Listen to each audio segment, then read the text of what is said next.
இருக்கு. மைண்டில் நான் ஒரு நம்பர் வச்சுருந்தேன். ஸோ எனக்கு பிரசாந்த் கிஷோர் சொன்ன நம்பர் கொஞ்சம் கரெக்டாக அந்த மாதிரி இருந்தது. 300+ சொல்லியிருந்தார் இல்லையா? பட் அந்த பிஜேபி அலைன்ஸ். ஆமாம், பிஜேபி அலைன்ஸ். அவர் பிஜேபி மட்டுமே 300 மேலே வரும்னாரு. ஸோ பட் அப்படி பார்த்தா கூட 350ன்றது கொஞ்சம் அதிகமாக தான் இருக்கா. கொஞ்சம் யோசிச்சு பார்த்தா கரெக்டாக டேலி ஆகிற மாதிரி தான் எனக்கு பர்சனலாக படுது. 300 எப்படி புரியுங்க? எதிர்பார்த்தது 300 வரும். நான் டெஃபினட்டாக 300+ எதிர்பார்த்தேன் பிஜேபிக்கு. ஓ ஆமாம், சிங்கிள் மெஜாரிட்டி கண்டிப்பாக வரும்ன்றது தான் என்னோட எதிர்பார்ப்பு. எப்படி 10 வருஷம் கழிச்சு அந்த மெஜாரிட்டி எப்படி சாத்தியமாகுது பிஜேபிக்கு? இப்போ ரீஜனல் பார்ட்டிஸ்லாம் சேரும்பொழுது ஒரு பெரிய பலம் பொருந்திய கூட்டணியாக இந்தியா கூட்டணி இருக்கு. ரைட்.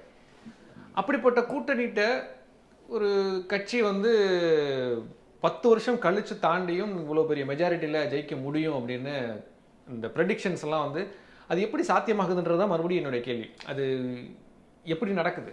நான் வந்து ஒரு சோஷியலாஜிக்கல் பாயிண்ட் சொன்ன ஒரு பாயிண்ட் வந்து அப்போசிஷன் ஸ்ட்ராங்காக இல்லை அப்படிங்கிறீங்க. ஓகே, காங்கிரஸ் ஸ்ட்ராங்காக இல்லை, மற்ற அத்தனை கட்சியுமே ஸ்ட்ராங்கான கட்சி தானே.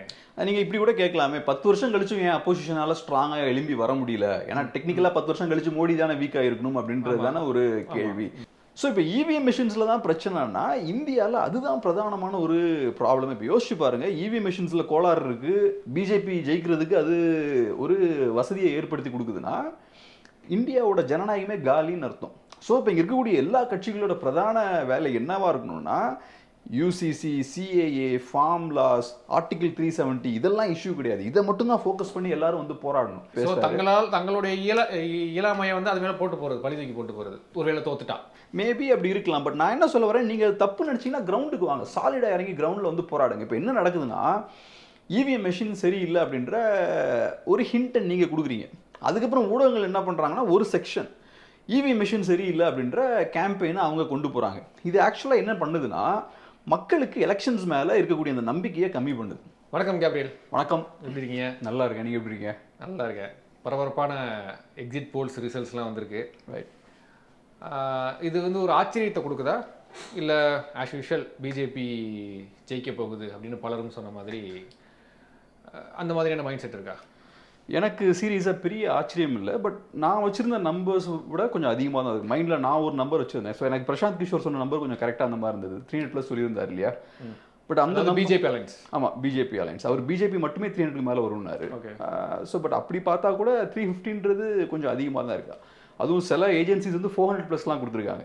மோஸ்ட்லி எல்லா ஏஜென்சிஸும் 350 to 400 கொடுத்துருக்காங்க. சில ஏஜென்சிஸ் பார்த்தோம்னா 400க்கு மேலேயும் கொடுத்துருக்காங்க. ஸோ கொஞ்சம் எக்ஸ்பெக்டேஷனுக்கு மேலே வந்திருக்கு.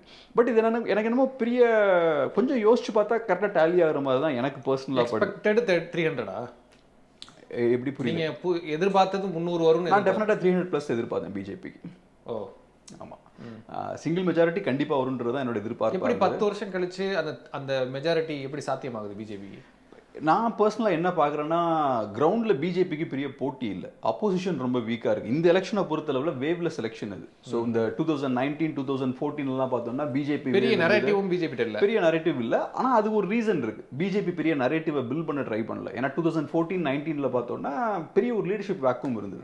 2014 காங்கிரஸுக்கு வந்து லீடர்ஷிப் இல்லை, மன்மோகன் சிங் வீக்கான பிரைம் மினிஸ்டர்ன்ற மாதிரிலாம் கேம்பெயின் பில்ட் பண்ணாங்க. அதுக்கான ரிப்ளேஸ்மெண்ட் நாங்கள் தான், ரொம்ப பவர்ஃபுல்லான ஒரு பிரைம் மினிஸ்டர் அப்படின்ற நரேட்டிவ் பில்ட் பண்ணாங்க. 2019 செக்யூரிட்டி இந்த மாதிரி விஷயங்கள் எல்லாம் அவங்க கையில் எடுத்தாங்க. ஸோ அப்பயும் நேஷனல் லெவலில் ஒரு பெரிய நரேட்டிவை பில்ட் பண்ணாங்க. இந்த எலெக்ஷனில் என்ன சிக்கல்னு பார்த்தோம்னா பிஜேபிக்கு காங்கிரஸ் வந்து 328 சீட் தான் கண்டெஸ்ட் பண்ணுறாங்க. ஸோ காங்கிரஸ் வந்து ஹிஸ்ட்ரியில் ரொம்ப கம்மியான சீட்ஸ் கண்டெஸ்ட் பண்ணது இந்த தடவை தான். அப்படி கண்டெஸ்ட் பண்ணும்போது இப்போ பிஜேபியோட முக்கியமான எதிரி வந்து காங்கிரஸ் கிடையாது, மற்ற ரீஜனல் பார்ட்டிஸ் தான் பிஜேபியோட முக்கியமான எதிரி. ஸோ அப்படி இருக்கும்போது சிங்கிள் நரேட்டிவ் பில்ட் பண்ண முடியாது. ஒவ்வொரு ஸ்டேட்டுக்கும் போய் தெலுங்கானாவில் ஒரு நரேட்டிவ், ஒடிசாவில் போனால் அங்கே ஒரு நரேட்டிவ், தமிழ்நாட்டில் ஒரு நரேட்டிவ்னு ஒவ்வொரு ஸ்டேட்டுக்கும் கஸ்டம் மேட் நரேட்டிவ் வந்து அவங்க பில்ட் பண்ணுறாங்க. இது கொஞ்சம் பிஜேபிக்கு சிக்கல் தான். பட் அது ஒரு தேவையின் அடிப்படையில் அதை பண்ணியிருக்காங்க. அப்போ அப்படி இருக்கும்போது அது செட்பேக்காக தானே ஆகும். எப்படி 300+ வரும் பிஜேபிக்கு? ஒவ்வொரு ஸ்டேட்டுக்கும் ஒரு மாதிரி நரேட்டிவ் செட் பண்ணுறதுன்றது பிஜேபிக்கு பலவீனம் தானே. இப்போ பிஜேபி ஒரு சாத்தியமாகுது அப்படின்னு நான் கேட்குறேன். அதான் இப்போ பிஜேபி பொறுத்தளவு ஒரு நேஷனல் பார்ட்டி. ஸோ அவங்களுக்கு வந்து ஒரு சிங்கிள் நரேட்டிவ் செட் பண்ணுறது தான் ப்ராக்டிக்கலாக அவங்களுக்கு கன்வீனியன்ட். பட் இந்த நரேட்டிவ் செட் பண்ணுறது அப்படின்ற வேலையை அவங்க எப்படி பண்ணுறாங்கன்னா ஒவ்வொரு அந்த தேவையின் அடிப்படையில் தான் அவங்க பண்ணுறாங்க. ஸோ இப்போ காங்கிரஸ் தான் நமக்கு பிரதானமான எதிரி, 450 சீட்ஸ் காங்கிரஸ் கண்டெஸ்ட் பண்ணுறாங்க, காங்கிரஸ் தான் நமக்கு டஃப் கொடுக்க போகிறாங்கன்னா காங்கிரஸை மைண்டில் வச்சு ராகுல் காந்தியை நீங்கள் அட்டாக் பண்ணலாம். காங்கிரஸ் பார்ட்டி இந்த மாதிரி ஃபுல்லாக நம்மளோட செக்யூரிட்டியை ஃபுல்லாக வீக்கன் பண்ணிட்டாங்க, அது ஏகப்பட்ட குற்றச்சாட்டில் வச்சு சிங்கிள் நரேட்டிவ் பில்ட் பண்ணலாம். பட் இப்போ பிஜேபி இருக்கிற சிக்கல் என்னன்னா காங்கிரஸ் பார்ட்டி தான் வீக்கான கட்சி அங்கே இப்போ இந்தியா அலைன்ஸில். காங்கிரஸ்க்கு அகேன்ஸ்டான பிஜேபியோட ஸ்ட்ரைக் ரேட் பார்த்தோம்னா பெர்ஃபெக்டாக இருக்குது. ஸோ இப்போ பிஜேபிக்கு பிரச்சனை எங்கன்னு பார்த்தோம்னா நவீன் பட்நாயக் அவர்களாக இருக்கலாம், இங்கே திமுகவாக இருக்கலாம், இந்த மாதிரி ரீஜனல் பார்ட்டிஸ் இருக்கு இல்லையா, அவங்கள கவுண்டர் பண்ண வேண்டிய தேவை இருக்குது. எஸ்பியாக இருக்கலாம். ஸோ அதுக்கு ஒவ்வொரு ஸ்டேட்டுக்கும் ஏற்ற கஸ்டம் மேய்டு நரேட்டிவை வந்து அவங்க பில்ட் பண்ணுறாங்க. இப்போ ஒடிசாவை எடுத்துக்கிட்டோம்னா விகே பாண்டியனை டார்கெட் பண்ணி ஒடிசா மக்களோட ரிசோர்ஸ்லாம் தமிழ்நாட்டுக்காரங்க திருடுறாங்கன்ற ஒரு நரேட்டிவ், ரொம்ப மோசமான ஒரு நரேட்டிவ் அதை பில்ட் பண்ணுறாங்க. ராஜஸ்தானில் பார்த்தோம்னா அங்கே ஹிந்து முஸ்லீம் அந்த விஷயங்களை கையில் எடுக்கிறாங்க. தமிழ்நாட்டில் இந்த ட்ரக்ஸ் இந்த மாதிரி விஷயங்களை கையில் எடுத்தாங்க. தெலுங்கானாவுக்கு போனப்போ அதானி இஷ்யூவை கையில் எடுத்தாங்க. ஸோ மல்டிபிள் ஃபேஸஸில் எலெக்ஷன் நடக்கிறனால இந்த ஒவ்வொரு ஸ்டேட்டுக்கும் ஏற்ற நரேட்டிவ் வந்து அவங்களுக்கு கன்வீனியண்ட்டாக இருக்குது. மோடி ஆதரவு ஊடகங்கள் அப்படி தான் சொல்லுவாங்க அப்படின்ற ராகுல் காந்தி, அது அது எப்படி நீங்கள் உணர்றீங்க? மோடி ஆதரவு ஊடகங்கள் 350 ஜெயிக்குன்றாங்க, சில அவர் 259 எங்களுக்கு வரும் அப்படின்றார், 295 வரும்ன்றார். இப்போ ஒப்பீனியன் போல்ஸ் எல்லாம் பெர்ஃபெக்டாக இருக்கும் அப்படின்னு நான் டெஃபினட்டாக சொல்ல. பட் என்னோட பர்சனலான ஒப்பீனியன் என்னன்னு கேட்டிங்கன்னா, இல்லை ப்ளஸ் ஆர் மைனஸ் 30-50 வச்சுக்கலாமே. ப்ளஸ் ஆர் மைனஸ் 30-50 வேணா இருக்கலாம். பட் மோஸ்ட்லி எல்லாருமே தப்பாக இருக்க மாட்டாங்க. இப்போ டொனால்ட் ட்ரம்ப் வந்து தோத்துருவாருன்னு சொன்னாங்க, டொனால்ட் ட்ரம்ப் ஜெயிச்சார். அதே மாதிரி வாஜ்பாய் ஜெயிப்பாங்கன்னு சொன்னாங்க, வாஜ்பாய் வந்து தோத்தாரு. வெஸ்ட் பெங்காலே அதே மாதிரி பிஜேபி 100 சீட்ஸ்க்கு மேலே வரும் 21 அசம்பிளிலன்னாங்க, பிஜேபி அப்படி வரல. ஸோ இந்த மாதிரி எக்ஸப்ஷன்ஸ் இருக்கலாம். பட் அதை தாண்டி எல்லா எக்ஸிட் போல்ஸுமே தப்பாக இருக்காது அப்படின்றது தான் என்னோட பர்சனலான பிலீஃப். பட் ராகுல் காந்தி அப்படி எல்லா எக்ஸிட் போல்ஸும் தப்பாக இருக்கும்னு நம்புறது அவரோட உரிமை, அப்படி நம்பலாம். நாளைக்கு தான் ரிசல்ட் வரப்போகுது, அப்போ பார்த்துருவோம். இதில் பெருசாக சண்டை போடுறதுக்கு ஒன்றும் இல்லைன்னு நினைக்கிறேன் இல்லையா? இல்லை, அதுதான் இப்போ என்னோட கேள்வி. இப்போ ரீஜனல் பார்ட்டிஸை இப்போ காங்கிரஸ் மாதிரியான ஒரு ஒரு ஒரு பொது எதிரிய பிஜேபி, பொதுவான ஒரு அப்போசிஷன் பார்ட்டியை வந்து எதிரியாக பிஜேபி கருதலை அப்படின்றீங்கல்ல. இப்போ ரீஜனல் பார்ட்டிஸ்லாம் சேரும்பொழுது ஒரு பெரிய பலம் பொருந்திய கூட்டணியாக இந்தியா கூட்டணி இருக்குது, ரைட்? அப்படிப்பட்ட கூட்டணிகிட்ட ஒரு கட்சி வந்து 10 வருஷம் கழித்து தாண்டியும் இவ்வளோ பெரிய மெஜாரிட்டியில் ஜெயிக்க முடியும் அப்படின்னு இந்த ப்ரெடிக்ஷன்ஸ் எல்லாம் வந்து அது எப்படி சாத்தியமாகுதுன்றது தான் மறுபடியும் என்னுடைய கேள்வி. அது எப்படி நடக்குது? நான் வந்து ஒரு சோஷியலாஜிக்கல் பாயிண்ட் சொன்ன ஒரு பாயிண்ட் வந்து அப்போசிஷன் ஸ்ட்ராங்காக இல்லை அப்படிங்கிறீங்க. ஓகே, காங்கிரஸ் ஸ்ட்ராங்காக இல்லை, மற்ற அத்தனை கட்சியுமே ஸ்ட்ராங்கான கட்சி தானே. நீங்கள் இப்படி கூட கேட்கலாமே, 10 வருஷம் கழிச்சு ஏன் அப்போசிஷனால் ஸ்ட்ராங்காக எழும்பி வர முடியல? ஏன்னா டெக்னிக்கலாக 10 வருஷம் கழிச்சு மோடி தானே வீக்காக இருக்கணும் அப்படின்றது தானே ஒரு கேள்வி. ஸோ இப்போ வந்து ஒரு சோஷியலாஜிக்கல் பாயிண்ட் ஆஃப் வியூவில் நம்ம ஒரு மேக்ரோ லெவலாக நம்ம பார்ப்போமே, சொசைட்டியில் வந்து எப்பவும் பார்த்தோன்னா 30-40 இயர்ஸில் பெரிய ஒரு டிரான்ஸ்ஃபர்மேஷன் நடக்கும். கிரவுண்ட் வந்து கம்ப்ளீட்டாக மாறும், புதுசான வர்க்கங்கள்லாம் கிரியேட் ஆகும். இப்போ பிரிட்டிஷ்காரன் ஆட்சியில் இருக்கும்போது அப்போ சில ரூலிங் கிளாஸ் இருப்பாங்க, அந்த ரூலிங் கிளாஸ் பார்த்தோன்னா பிரிட்டிஷ்காரங்களை பேக்கப் பண்ணுவாங்க அப்படின்ற ஒரு சிஸ்டம் இருக்கும். அதுக்கப்புறம் என்ன ஆகும்னா ஸ்லோவாக கீழே இருக்கக்கூடிய வர்க்கங்கள் பார்த்தோன்னா மேலே ஏற ஆரம்பிப்பாங்க. அப்புறம் அவங்களுக்கு சில அரசியல் ஆசைகள்லாம் இருக்கும், அப்புறம் அவங்க சில கட்சிகளை பேக்கப் பண்ண ஆரம்பிப்பாங்க. ஸோ காங்கிரஸ்லாம் அப்படி உருவான கட்சி தான். அதுக்கப்புறம் 90ஸ்க்கு அப்புறம் என்ன ஆகுதுன்னு பார்த்தோன்னா மண்டல் இந்த இஷ்யூலாம் வருது. அப்புறம் புதுசாக அந்த டைம்லையும் குளோபலைசேஷன் நடந்ததுக்கப்புறம் என்ன ஆகுதுன்னா இந்தியாவில் புதுசாக ஒரு ரூலிங் கிளாஸ் கிரியேட் ஆகுது. இந்த இந்தியன் எலீட், பழைய எலீட் இருக்காங்க இல்லையா, அவங்கள தாண்டி நியூ இந்தியன் எலீட் வந்து உருவாகுது. சஞ்சய் பாரு ஒரு புக்கே எழுதியிருக்காரு. நியூ இந்தியன் எலீட் உருவாகும் போது என்ன ஆகுதுன்னா ஸோ கிரவுண்ட் வந்து கம்ப்ளீட்டாக மாறுது. அவங்க வந்து காங்கிரஸ் பார்ட்டியை ஒரு எதிரியாக பார்க்குறாங்க. ஏன்னா அந்த நியூ இந்தியன் எலீட்டை பொறுத்தளவில் இவங்களோட ஃபேமிலி பேரண்ட்ஸ்லாம் பார்த்தோன்னா பெரிய பணக்காரங்க கிடையாது. புதுசாக இவங்க குளோபலைசேஷன் கிரியேட் பண்ண அந்த ஆப்பர்ச்சுனிட்டிஸ்லாம் யூஸ் பண்ணி வளர்ந்தவங்க. ஸோ இவங்களுக்கு வந்து பிஜேபி மாதிரியான ஒரு பார்ட்டி வந்து இவங்களுக்கு ரொம்ப அப்பீலிங்காக இருக்குது. காங்கிரஸ் மாதிரியான பார்ட்டியை பார்க்கும்போது இவங்களுக்கு அவ்வளோ அப்பீலிங்காக இல்லை. ஸோ இது ஒரு மேஜரான ஒரு விஷயம். ஸோ என்ன பொறுத்தளவில் ஒன்று, களம் ரொம்ப மாறிடுச்சு. இப்போ களம் மாறினதுக்கப்புறம் நீங்கள் ரிவர்ஸில் பழைய கட்சிகளால் அதே மாதிரி பெர்ஃபார்ம் பண்ண முடியாது. ரெண்டாவது இன்னொரு முக்கியமான ஒரு விஷயம் நான் என்ன பார்க்குறேன்னா, ரீஜனல் பார்ட்டிஸை பொறுத்தளவில் ஒரு 30 இயர்ஸ்க்கு முன்னாடி அவங்க இருந்த ஸ்ட்ரென்த் வந்து அவங்களுக்கு இன்றைக்கி இல்லை. இந்த ரீஜனல் பார்ட்டிஸ் எல்லாமே ரொம்ப பலவீனப்பட்டு போயிருக்காங்க. இப்போ நம்ம திமுகவே எடுத்துப்போமே, ஒரு 30-40 இயர்ஸ்க்கு முன்னாடி திமுக வந்து இந்த ஒரு பெரிய ஒரு கூட்டம் போடுறாங்கன்னா நீங்கள் பணம்லாம் கொடுத்து வர வைக்க வேண்டிய அவசியமே கிடையாது. மக்கள்லாம் பார்த்தோன்னா ஸ்ட்ரைட்டாக, நான் சின்ன பையனாக இருக்கும்போது கோயம்புத்தூர்லலாம் பார்த்துருக்கேன், பெரிய கலைஞர் பேசுகிறத பார்க்குறதுக்கு அவ்வளோ பெரிய கூட்டம் வரும். இன்னைக்கு திமுக அந்த மாதிரியான க்ரௌட் புல்லிங் லீடர்ஸ் யாராவது இருக்காங்கன்னு பார்த்தோம்னா டெஃபினட்டாக கிடையாது. ஸோ கட்சி என்ன ஆகுதுன்னா, இது திமுகவுக்கு மட்டும் இல்லை, அதிமுகவுக்கும் பொருந்தும், மற்ற நிறைய கட்சிகளுக்கும் இது பொருந்தும். கட்சியில் என்ன ஆகுதுன்னா, ஒரு பாயிண்ட்டுக்கு அப்புறம் நிறைய பணம் வர ஆரம்பிக்குது. ஸோ மக்களை க்ரௌடை கூப்பிடுறதுக்கும் நான் பணத்தை ஸ்பெண்ட் பண்ண ஆரம்பிக்கிறேன், வாக்குகள் சேகரிக்கிறதுக்கும் நான் பணத்தை ஸ்பெண்ட் பண்ண ஆரம்பிக்கிறேன். நான் அப்புறம் பிரசாந்த் கிஷோர் மாதிரி இந்த ஸ்ட்ராட்டஜி யோசிக்கிறது நான் பண்ணுறது இல்லை, அதுக்கும் ஒரு டீம் வச்சு அதுக்கெல்லாம் பணம் சம்பாதிக்க செலவழிக்க ஆரம்பிக்கணும். ஸோ இப்போ எல்லாமே பணம் இருந்தால் தான் வண்டி நகரும் அப்படின்ற ஒரு சூழல் வந்து கிரியேட் ஆகுது. ஸோ இதுக்கு ஒரு லிமிட்டேஷன் இருக்குது. ஒரு பாயிண்ட்டுக்கு அப்புறம் நீங்கள் இந்த மாதிரியான ஒரு எக்ஸ்பென்சிவான சிஸ்டம் இருக்குல்ல, எல்லாமே பணத்தை செலவழிச்சாதான் வண்டி நகரும்ன்ற எக்ஸ்பென்சிவான சிஸ்டம் இருக்குல்ல, இது ரொம்ப கஷ்டப்பட்டு நீங்கள் இழுத்துக்கிட்டே போக முடியாது. ஸோ கட்சிகளும் பார்த்தோம்னா இன்ஸ்டிடியூஷன்ஸ் தான் அது. ஒரு பாயிண்ட்டுக்கு அப்புறம் என்ன ஆகும்னா, ஒரு பாயிண்ட் இருக்கு நல்லா ஸ்ட்ராங்காக இருக்கும், அதுக்கப்புறம் ஒரு வீழ்ச்சியை சந்திக்க ஆரம்பிச்சிடும். ஸோ அந்த பாயிண்ட்டில் தான் நிறைய கட்சிகள் இருக்குது. இப்போ எஸ்பியாக இருக்கலாம், காங்கிரஸாக இருக்கலாம், இங்கே டிஎம்கேவாக இருக்கலாம், ஏடிஎம்கேக்கு இப்போ அந்த ப்ராப்ளம்ஸ்லாம் இருக்குது. பிஜேபி ரிலேட்டிவ்லி யங்கான பார்ட்டியும் கூட. ஸோ இந்த ஃபேக்டர்ஸ்லாம் இருக்குன்னு நான் நினைக்கிறேன். மோடிக்கு ஆப்போசிட்டாக ஒரு முகம் இல்லாத ஒரு காரணமாக இருக்கலாமா? அதுவும் டெஃபினட்டாக ஒரு காரணம் தான். பட் மோடிக்கு ஆப்போசிட்டாக ஒரு முகம் வேணும்னா அதுக்கேற்ற மாதிரி ஸ்ட்ராங்கான ஒரு பார்ட்டியும் வேணும் இல்லையா? பிஜேபின்ற ஒரு பார்ட்டி இருக்குது, இந்தியாவில் இருக்கக்கூடிய மேஜர் ஸ்டேட்ஸில் ஒரு பார்ட்டி இருக்குது, அந்த பார்ட்டியில் ஒரு மேஜரான ஒரு லீடர் இருக்கார். அந்த அளவுக்கு ஸ்ட்ராங்காக காங்கிரஸும் ஒரு பவர்ஃபுல்லான அப்போசிஷன் பார்ட்டியாக இருந்தால் டெஃபினட்டாக மோடிக்கு எதிரான ஒரு ஃபேஸ் இல்லை டெஃபினட்டாக இல்லை. 328 சீட் தான் அவங்க கண்டெஸ்ட் பண்ணுறாங்க. அதுலேயும் பார்த்தோன்னா அவங்களோட ஸ்ட்ரைக் ரேட் ரொம்ப மோசமாக இருக்குது. ஸோ இப்போ காங்கிரஸ் மற்ற கட்சிகளெல்லாம் உள்ள அலையன்ஸ்குள்ளே கொண்டு வரணும்னா ராகுல் காந்தி நாங்கள் பிஎம் ஃபேஸாக ஏற்றுக்க மாட்டோம் அப்படின்னு நிறைய பேர் யோசிக்கிறாங்க. ஸோ நேச்சுரலாக அதுக்கான ஸ்கோப் இல்லைல்ல. இப்போ கோயம்புத்தூரில் போலிங் முடிஞ்சதுக்கு அப்புறமா அண்ணாமலை ஒரு வார்த்தை சொன்னார், 1 லட்சம் ஓட்டை காணோம் அப்படின்னாரு. இது முன்னாடியே உங்களுக்கு தெரியாதா? ஓட்டு போட்டு முடிச்சதுக்கப்புறம் தான் தெரியுமா அப்படின்னு விமர்சனங்கள்லாம் வந்துச்சு. இப்போ அந்த மாதிரி என்ன சொல்கிறாங்கன்னா, இப்போ ஒருவேளை மோடி ஜெயிச்சிட்டாங்கன்னா இவங்க ஓட் மிஷினில் வந்து ஏதாச்சும் பண்ணி ஜெயிச்சிட்டாங்க அப்படின்ற விமர்சனத்தை இந்த இந்தியா அலைன்ஸில் இருக்கக்கூடிய கட்சிகள் வைப்பாங்க அப்படின்னு பிஜேபி தரப்பினர் சொல்கிறாங்க. நாங்கள் ஜெயிச்சா கூட இவங்க வந்து ஓட்டு மிஷினை காரணம் காட்டிடுவாங்க அப்படின்றாங்க. இப்போ ஹானஸ்டாக நான் சொல்லுவேன், எனக்கு பெரிய டெக்னிக்கல் நாலேஜ் தெரில இல்லை என்கிட்ட. இவிஎம் மிஷின்ஸ் எப்படி ஆப்ரேட் ஆகுது அப்படின்ற டெக்னிக்கல் நாலேஜ் அங்கே ஒர்க் பண்ணுறவங்கள்ட்ட நான் பேசியிருக்கேன், பழகியிருக்கேன், அது சாத்தியம் இல்லை அப்படின்றாங்க. இல்லை சாத்தியம் இல்லைன்னு சொன்னால் கூட இப்போ ஒரு 10 லட்சம் இவிஎம் மிஷின்ஸ் இருக்குமா இந்த எலெக்ஷனில் இன்வால்வ் பண்ணியிருப்பாங்களா? ஸோ 10 லட்சம் இவிஎம் மிஷின்ஸ்க்கு உள்ளேயும் ப்ராக்டிக்கலாக என்ன இருக்குன்னா நமக்கு தெரியாது இல்லையா? ஸோ இப்போ நீங்கள் இவிஎம் எல்லா இவிஎம் மிஷின்ஸுமே கரெக்டாக கன்சிஸ்டண்ட்டாக தான் இருக்குன்ற ஒரு கேள்வி. பட் நான் என்ன சொல்கிறேன், அதுக்குலாம் நம்ம போக வேண்டாம். என்னோட முக்கியமான பாயிண்ட் என்னென்னா, இங்கே இருக்கக்கூடிய பிரதான எதிர்கட்சிகளோட ஸ்டாண்ட் என்ன? இவிஎம் மிஷின் கரெக்டாக தப்பா? இவிஎம் மிஷின் தப்புன்றதா உங்கள் ஸ்டாண்ட்னா நீங்கள் எலெக்ஷன்ஸை பாய்காட் பண்ணுங்கள். ஸோ இப்போ இவிஎம் மிஷின்ஸில் தான் பிரச்சனைனா இந்தியாவில் அதுதான் பிரதானமான ஒரு ப்ராப்ளம். இப்போ யோசிச்சு பாருங்கள், இவிஎம் மிஷின்ஸில் கோளாறு இருக்குது, பிஜேபி ஜெயிக்கிறதுக்கு அது ஒரு வசதியை ஏற்படுத்தி கொடுக்குதுன்னா இந்தியாவோட ஜனநாயகமே காலின்னு அர்த்தம்.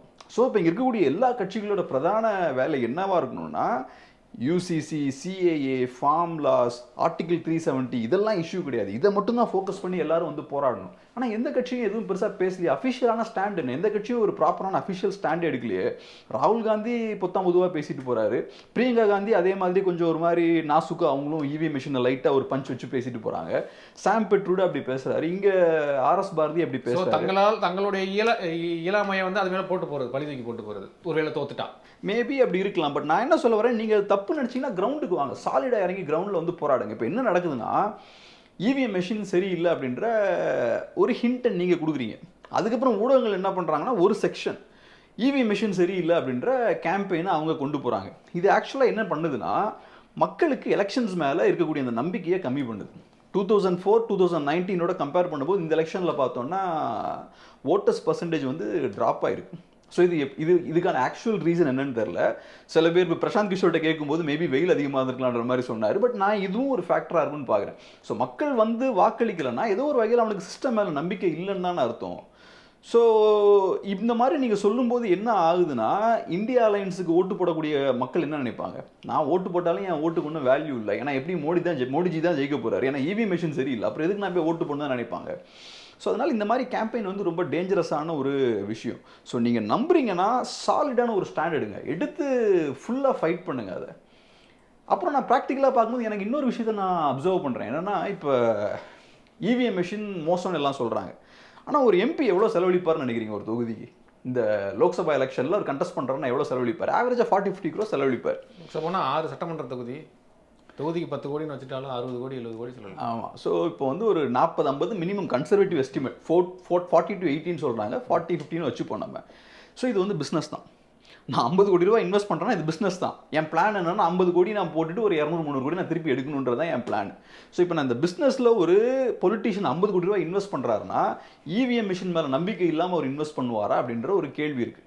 இப்போ எனக்கே நான் வந்து ஒரு 10,000 ரூபா இன்வெஸ்ட் பண்ணுறேன்னு வச்சுப்போம். 100% ஃபெயிலியர் ஆகக்கூடிய பிஸ்னஸ் இதுனா நான் எதுக்கு 10,000 ரூபா இன்வெஸ்ட் பண்ணணும்? ஸோ இந்த பொலிட்டிஷியன் ஒரு 50 கோடி ரூபா இன்வெஸ்ட் பண்ணுறாருன்னா அவருக்கு அதில் நம்பிக்கை இருக்குன்னு தான் அர்த்தம். ஸோ இந்த ஃபேக்டர்ஸ்லாம் நம்ம பார்க்க வேண்டியது இருக்குது. ஸோ நான் வந்து சாதாரண ஒரு வாக்கு செலுத்தக்கூடிய ஒரு ஓட்டர் தான்.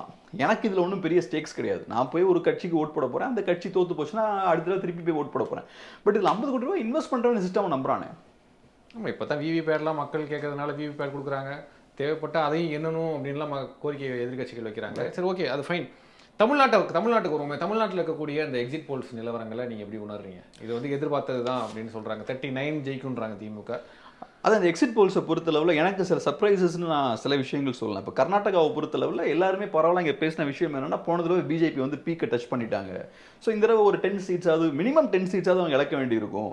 ஆனால் யூஸ்வலாக சொன்னது என்னன்னா அதுக்கு மேலே பிஜேபி இழப்பாங்கன்னாங்க. பட் இந்த எக்ஸிட் போல்ஸ் மோஸ்ட்லி எல்லா எக்ஸிட் போல்ஸும் சொல்கிற விஷயம் என்னென்னா பிஜேபி 20 to 22 சீட்ஸ் வந்து இந்த தடவை ஜெயிப்பாங்க கர்நாடகாலன்றாங்க. காங்கிரஸ் வந்து 3 to 5 தான் ஜெயிப்பாங்க அப்படின்றாங்க. ஸோ இது ஒரு சர்ப்ரைஸ் ஒன்று. ரெண்டாவது, இது கூட சர்ப்ரைஸ்னு சொல்ல முடியாது, ஒரு லைட்டான சர்ப்ரைஸ்னு சொல்லுவோம்.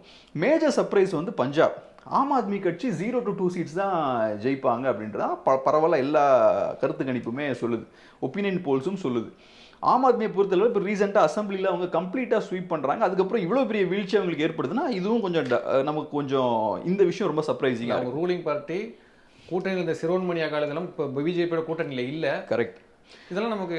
ஆனால் இங்கே பார்த்தீங்கன்னா காங்கிரஸ் பார்ட்டி கெயின் பண்ணியிருக்கு. 7 to 9 சீட்ஸ் வந்து காங்கிரஸ் கொடுக்குறாங்க. ஸோ இது மேபி நேஷனல் பாலிடிக்ஸ்னு வரும்போது ஆம் ஆத்மி ஓட்டர்ஸ் வந்து காங்கிரஸை சூஸ் பண்ணுறாங்களான்னு நமக்கு தெரியல.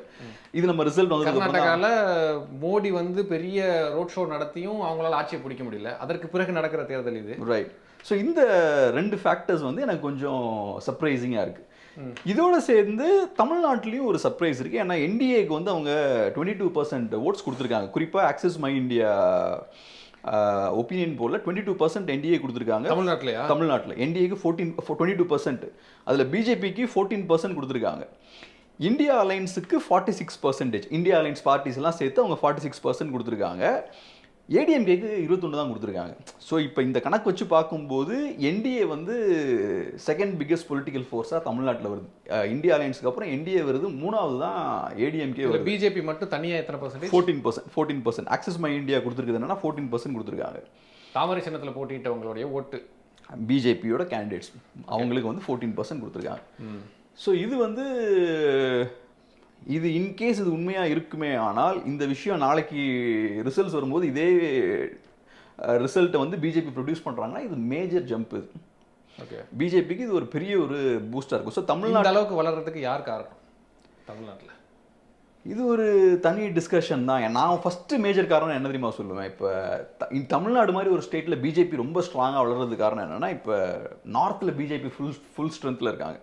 ஸோ இப்போ பிஜேபியோட தலைவர்களுக்கு நார்த்தில் பெரிய ரெசிஸ்டன்ஸ் இல்லை.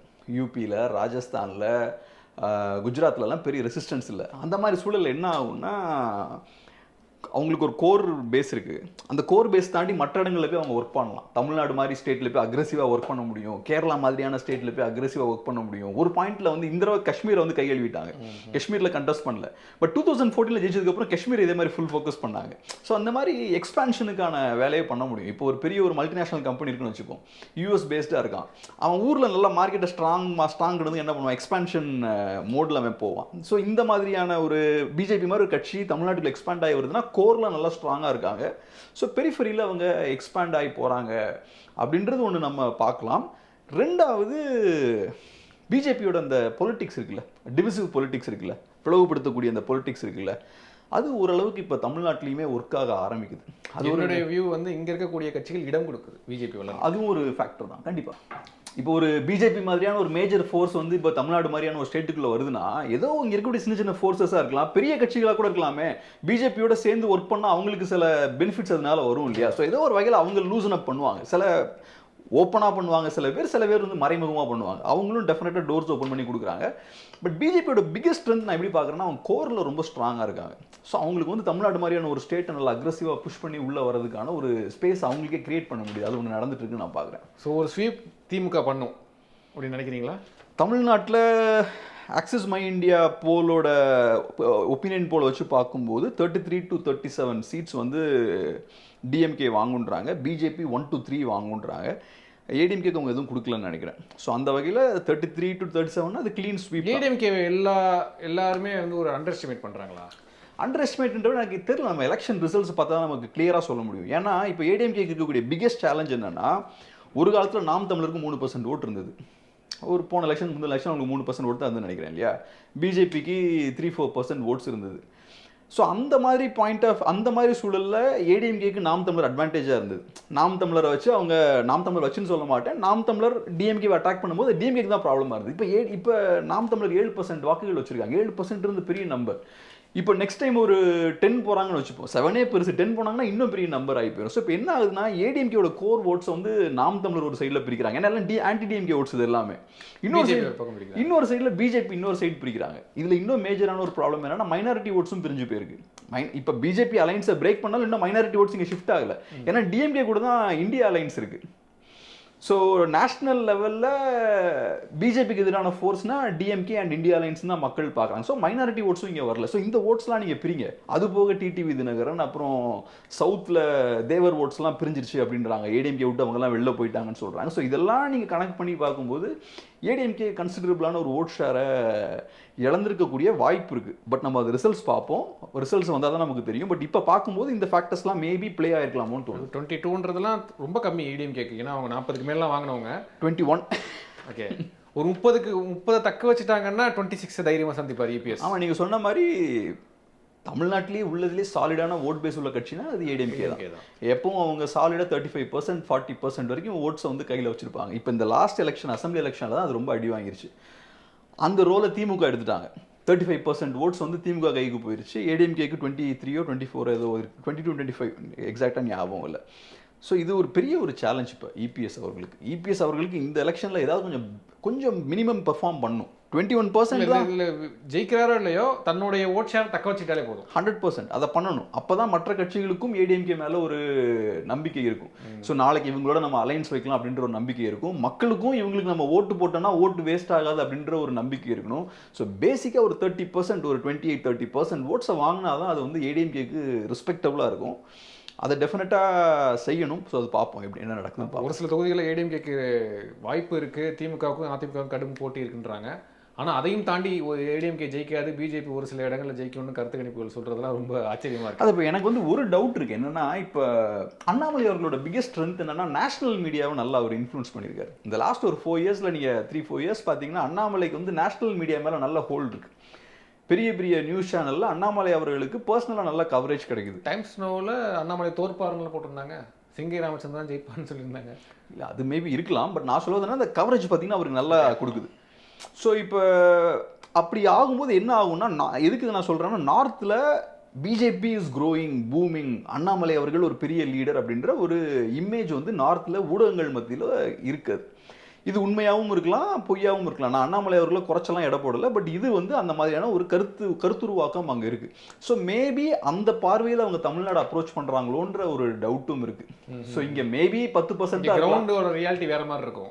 ஸோ அந்த இன்ஃப்ளூயன்ஸ் வழியாக பார்க்கும்போது நம்மளாம் நினச்சிக்க வாய்ப்பு. பிரசாந்த் கிஷோர் சொல்கிறாரு கொஞ்சம் ஜம்ப் இருக்குன்ற, எல்லாருமே அதை சொல்கிறாங்க. பட் நீங்கள் ஒரு ஊரோட இருந்து அதை ஃபீல் பண்ண தான் அந்த பல்ஸ் வந்து நமக்கு புரிஞ்சுக்க முடியும். ஊர்னவர் எஸ்பி வேலுமணி கரெக்ட். இப்போ அது ஒன்று இருக்குது. இப்போ நீங்கள் டிஎம்கே ஏடிஎம்கேலாம் எடுத்திங்கன்னா அவங்க ஓட்ஸ் கையை விட்டு போகுதுன்னா மேஜர் சேஞ்சஸ் பண்ணுவாங்க. ஒரு 2% ஓட்ஸ் அவங்க கையை விட்டு போகுதுன்னா, இப்போ மைனாரிட்டி ஓட்ஸ் போகுதுன்னு தெரிஞ்சவொடனையும் பிஜேபியை கட் பண்ணி விட்டாங்க. ஸோ அந்த குயிக் ஆக்ஷனை வந்து எடுப்பாங்க. எல்லா கட்சிக்காரங்களும் அதை பண்ணுவாங்க. ஸோ அதான் நம்ம பார்ப்போம். இந்த எலெக்ஷன் முடிஞ்சதான் அந்த விஷயங்கள்லாம் நம்ம இது ஒரு வித்தியாசமான முடிவாக இருக்கும்னு நான் நினைக்கிறேன். இந்த ரிசல்ட்ஸ் வந்து நாளைக்கு வரப்போகிற ரிசல்ட்ஸ் வந்து ஒரு புதுசாக இருக்கும்னு நான் நினைக்கிறேன். என்ன பொறுத்த புது பெர்ஸ்பெக்டிவை வந்து தமிழ்நாடு கொடுக்கணும். 100% புது பெர்ஸ்பெக்டிவை கொடுக்கும். முக்கியமாக நான் என்ன பார்க்குறேன்னா, இதோட முக்கியத்துவம் என்னன்னு பார்க்குறேன்னா, பிஜேபி கிளியராக ஸ்வீப் பண்ணிட்டாங்கன்னா மக்களுக்கு இந்த எதிர்கட்சிகள் மேலே கூடிய நம்பிக்கை போயிடும். பிஜேபி எந்த எதிர்கட்சியா செயல்படுது? நான் குற்றச்சாட்டாவே வைக்கிறேனே, எல்லாமே சென்ட்ரல் ஏஜென்சிஸால பாதிக்கப்பட்டு தானே அந்த கூட்டணி சேர்ந்துச்சு. கரெக்ட், உண்மைதான். இந்த ப்ராப்பர் எதிர்கட்சியை எங்க குரல் கொடுத்தாங்க? அது ஒரு பிரச்சனை தான். இன்ஃபேக்ட் எலெக்ஷனுக்கு முன்னாடி இந்தியா அலைன்ஸை ஃபார்ம் பண்ணதுக்கு அப்புறம் கூட அவங்களால ஜாயிண்ட் ஆக்ஷன் எதுவுமே எடுக்க முடியல. கோஆர்டினேட்டடா அவங்களால எதுவும் போராட்டங்களோ நான் தனியாக நினைக்கிறேன், நீங்க தனியாக நினைக்கங்கன்றாங்க. ரைட். ஸோ இது ஒரு பெரிய ப்ராப்ளம். என்னன்னா அந்த ஒரு நடவடிக்கை எடுக்க வேண்டிய டைம்ல எடுக்காம ரொம்ப தாமதமா தள்ளி எடுத்தது வந்து ஒரு பெரிய ஒரு தோல்வி. பட் இப்போ தமிழ்நாடு மாதிரியான ஒரு ஸ்டேட்ல எனக்கு தெரிஞ்சு இப்பயுமே பாஜகவுக்கு எதிரான ஒரு மனநிலை இருக்கு. இந்த மக்கள்லாம் இப்போ திமுக ஒரு ஆல்டர்னேட்டிவ் நினைச்சு தான் திமுக ஓட் போட்டே இருக்காங்க.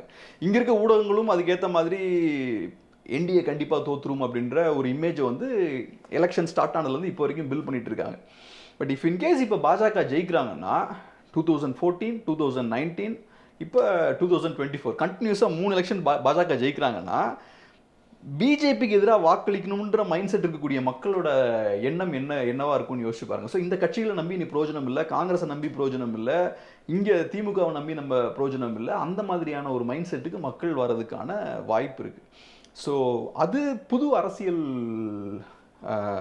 உருவாகிறதுக்கான ஒரு ஸ்பேஸை கிரியேட் பண்ணி தரதுக்கான வாய்ப்பு இருக்கு.